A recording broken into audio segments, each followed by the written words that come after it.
Hi, folks. Carl Niemeyer for County Council with our last edition of Forward Friday before Election Day. Yes, I know it is Saturday. I'm sorry for the delay. Today, we're talking about how we can move our county forward in supporting American values and democracy. This is a tough one because we've been numbed by hyperbolic, incendiary rhetoric for my entire voting life. The most important election of our lifetime over and over and over again. My party certainly has not been innocent in this, sacrificing measured, appropriate criticism for histrionics and cheap political gain. And yet, this truly is a unique stage in our republic where the small d democratic norms we've taken for granted really do hang in the balance. And the more we give power to politicians who pander to those post-truth anti-democratic forces of fear and play the political game for donors and cronies, the less we will be able to preserve America as we know it.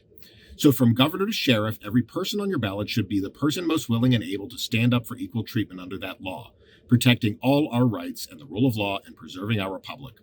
This is honestly the area where I'm most disappointed with our current council member. Not because she's out there denying the 2020 election or making everything a right-wing culture war, but because she plays ball for those who do and capitalizes on it for power. From refusing to cast a vote to condemn the January 6th insurrection, to giving special perks to political donors, to being a rubber stamp for every right-wing culture war that was introduced in council.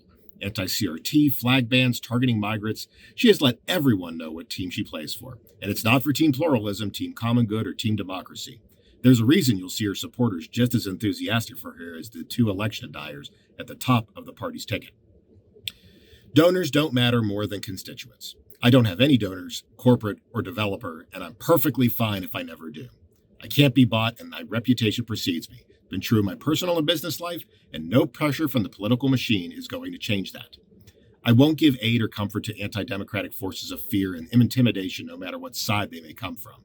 If it's not a good and necessary bill or resolution or only caters to people for a political end, I won't support it.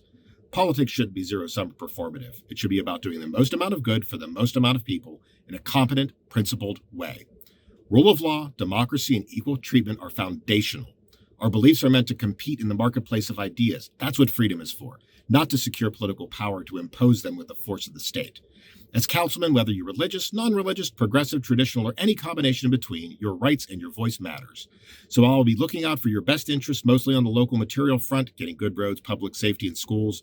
I will also be looking to protect your rights on the bigger front and buck the current trends that are wearing on our democracy. I know we all have pressing kitchen table issues that we really feel right now. That's why I want to make sure that you have a local government that works for you effectively and efficiently the way it should, so that there's not one more thing you have to worry about how to overcome. But no matter what twists and turns the national and global economy take, American values and representative democracy matter. My grandparents saw the rise of fascism in Italy, how small step by small step, fear and uncertainty moved the country to something so harmful. We have the power to keep our country from marching down that path. Every small victory matters. So, make a plan to vote on Tuesday for candidates that stand up not just for good and policies, but for democracy and real American values.